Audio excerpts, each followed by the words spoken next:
Hello everyone, কেমন আছেন সবাই? দিসির সাথেই আজকে নিয়ে চলে আসছি আপনাদের মাঝে নতুন এক খাবার।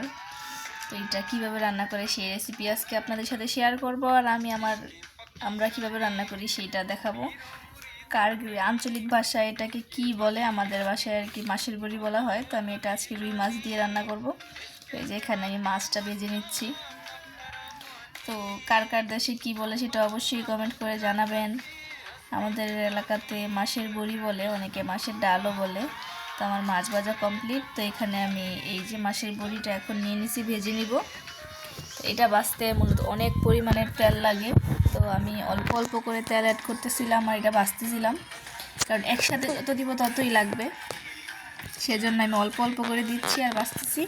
তো এখানে আমি কিছুটা হলুদ আর লবণ দিয়ে তারপর এটাকে ভেজে নিব। তো এই যে আমার হলুদ আর লবণ দেওয়া হয়ে গেছে। তো আমি এখন এটাকে একটু কালার নিয়ে আসার জন্য আরও কিছুক্ষণ ভাজবো। তো এই যে এইরকম কালার হয়ে আসছে, তো আমি এখন এটাকে নামাই নিব।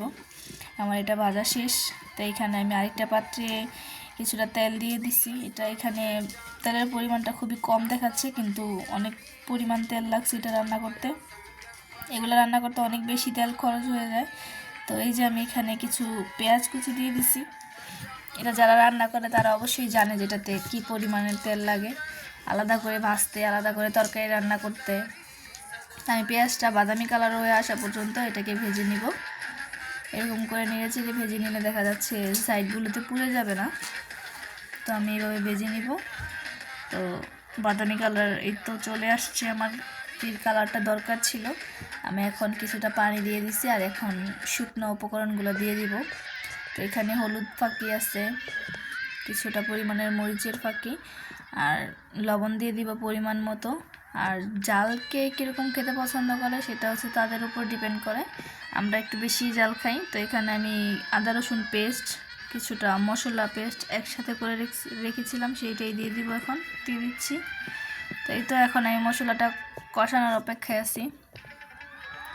এইভাবে নেড়ে চেড়ে আমি মশলাটা কষায় নিব, পানিটা যেন শুকায় যায় পুরোপুরি, সেই অপেক্ষায় আছি। তো এই তো আমার এই যে মশলাটা কষানো হয়ে গেছে, তেলটা উপরে ভাসতেছে। তো এই পর্যায়ে আমি কিছুটা পানি অ্যাড করব। পানিটা আমার একটু এখানে বেশি পরিমাণের লাগবে, কারণ আমি এই পানিটাকে জাল করে অর্ধেকটা করে নিব, কারণ আমার এখানে যতটা পরিমাণের পানি প্রথমে দিচ্ছি ওইটা আমার লাগবে না। তো সেই জন্য আমি এখানে পানিটা জাল করে অর্ধেক করে তারপরে বাকি তরকারিটা রান্না করব। তো এই তো আমি এখানে পানি দেওয়া শেষ আমার। তো এখন এই পানি এই যে আমার জাল করে নেওয়া হয়ে গেছে, পানিটা প্রায় অর্ধেক শুকায়ও গেছে। তো এখানে এই যে আমি এই বড়িগুলো এখন দিয়ে দিছি। তো আমি এখানে একসাথে সব কিছু দিয়ে দিব।